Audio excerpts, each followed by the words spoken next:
Ruda litijuma i jadarit vađena u zapadnoj Srbiji u oblasti doline Jadra je poznata još sredina 80. godina prošlog veka, naime, profesor Jelena Gradović sa Rudarskog geološkog fakulteta je pronašla litijum u toj zoni, a strukturu minerala jadarita uradio je Prirodnjački muzej u Londonu početkom 2000. godine.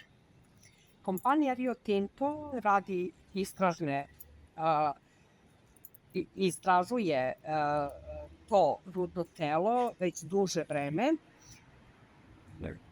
sa tendencijom da tu otvori rudnik litijuma i fosforita. Međutim, zašto je sporno otvoriti rudnik takve vrste u tom delu Srbije? Zato što je dolina Jadra izuzetno plodna oblast, bogata vodom, bogata podzemnom vodom i rekama, ali te reke su bujičnog karaktera.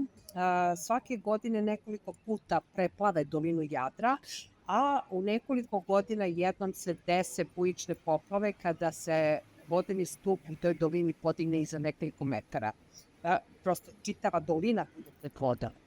Zahvaljujući plitkim podzemnim vodama koje pripadaju takozvanom Drinskom aluvionu, koji se prostire ispod Jadra i Mačve, ta oblast u Srbiji je izuzetno plodna i imamo primere poslednjih godina kada nedostaju padavine i kada se usevi u celoj Srbiji suše, u dolini Jadra bujaju. Iako i tamo nema padavina, zahvaljujući plitkim podzemnim vodama visokog kvaliteta koje obezbeđuju normalan rast usevima, tamo je sve zeleno i bujno. Zbog toga je izuzetno štetno otvoriti rudnik, jer rudnik je vid ljudske aktivnosti koja je najgora po životnu sredinu i po zdravlje ljudi i posledice od rudnika se osjećaju vekovima pa i milenijima. Zašto je to tako? Zato što u rudi, pored toga što postoje korisni elementi zbog čega se ta ruda vadi, postoje i štetni elementi koji nisu potrebni i koji nakon prerade rude završavaju na jalovištu. Kompanija koja tamo istražuje i želi da otvori rudnik nudi rešenje da ta jalovišta, desetine miliona tona otpada, koji je već okarakterisan kao opasan otpad, deponije pored bujičnih reka. Jedna deponija će najmanje biti u blizini rudnika i postrojenja za preradu rude, a drugu deponiju planiraju da penju uzbrdo i da smeste u dolinu reke Štavice, što već na samu tu pomisao izaziva strepnju, jer to visoko rizični potez i za životnu sredinu i za zdravlje ljudi. Drugo, rudnik koji se planira u Jadru najavlja se kao najveći u svetu, da će to biti najveća proizvodnja. Međutim, najveća proizvodnja povlači i generisanje najveće količine otpada.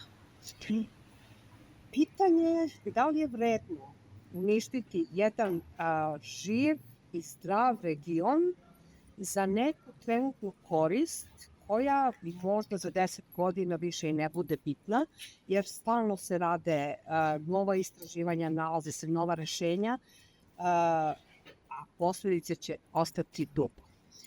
Odakle tu litijum? Litijum nije samo u Jadru, litijum se nalazi u takozvanoj Vladarskoj zoni, koja se prostire od granice Hrvatske sa Slovenijom, prolazi kroz Hrvatsku, ulazi u severnu Bosnu i Hercegovinu, to je Republiku Srpsku, odakle ulazi u zapadnu Srbiju i spušta se duž centralne i zapadne Srbije skroz do Makedonije, prolazi kroz Makedoniju, iz Makedonije ulazi u Grčku, prelazi preko Fakivikija, zatim završava ispod Egejskog mora i izlazi daleko tamo u Anatoliji gde se završava ta Vardarska zona. Znači, ceo naš region u suštini ima te rude, međutim, nekako je najveći, da kažem, po znakom navoda, napad trenutno na Srbiju i Bosnu i Hercegovinu, zato što je verovatno tu jeftina eksploatacija i sama nauka kaže da je rudarenje litijuma iz rudnika najgori vid po životnu sredinu. Međutim, otvarat će se rudnici tamo gde je jeftina eksploatacija, a to je kod nas, niska rudna renta, jeftina radna snaga, ne treba mnogo da se brine o životnoj sredini, jer da tu ima neke brige o životnoj sredini, ne bi nam nudili rešenja jalovišta pored bujičnih reka i, nažalost, visoko. Predstavnici vlasti resornih ministarstava spominju neke filtere za vodu, prerađivače za vazduh. Da li to išta može da pomogne i da li postoji ikakav način za to ekološko rudarenje?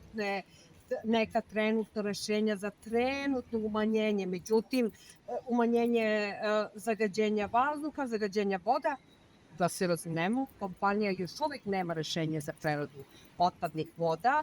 Oni nude, odnosno pokušavaju da prikažu dvostruku reverentnu osmozu koju će koristiti za prečišćavanje ulazne vode, jer njima treba izuzetno čista voda da bi dobili krajnji proizvod litijum karbonat visoke čistoće, ali u tom procesu prerade rudi, dobijanja litijum karbonata, ta izuzetno čista voda koja se bude unela za ispiranje tih taloga, za rastvaranje, će se zaprljati.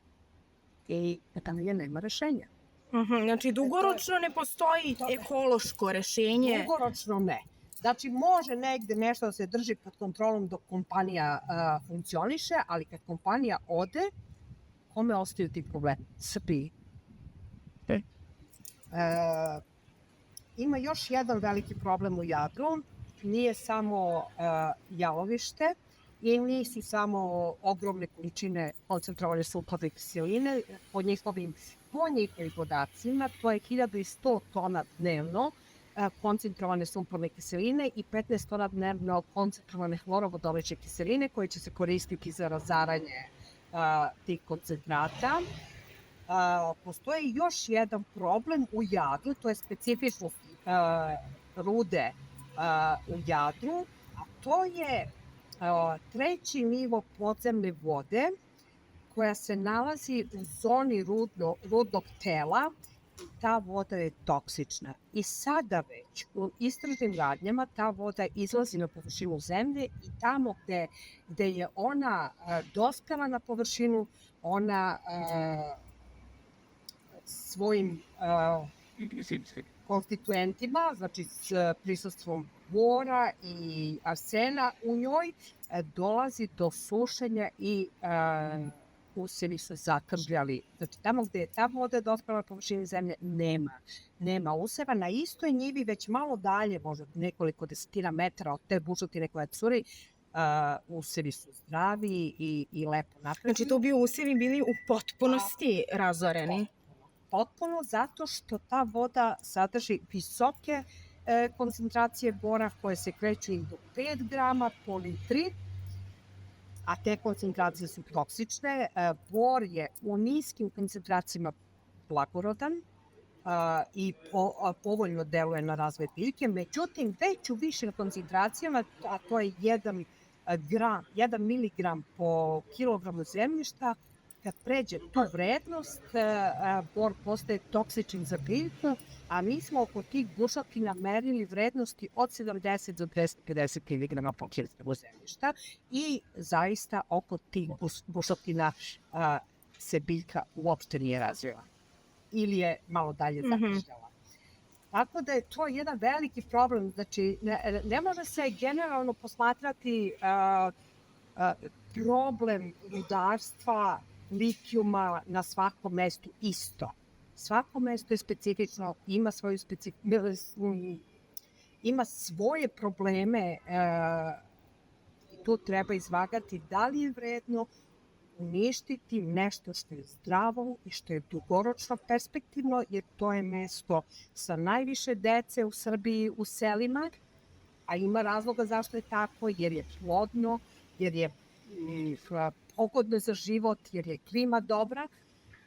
Zar treba to uništiti da bi neka strana kompanija profitirala iz toga, jer za nisku rodnu rentu i za sve kapacitete koji se najavljuju da će se otvarati u Srbiji zbog litijuma, odnosno da će litijum biti polazna baza za razvoj Srbije, kolega Branimir Grguš sa Tehnološko-metodološkog fakulteta je izračunao, koji se bavi inače sistemima za skladištenje energije i baterijama, izračunao da će svega 7% litijuma ostajati u Srbiji, a 93% će kompanije iznositi i prodavati na berzi i profitirati iz toga. Znači, on je koristio podatke koje naša vlast i kompanija najavljuju šta će se sve u Srbiji raditi sa tim litijumom.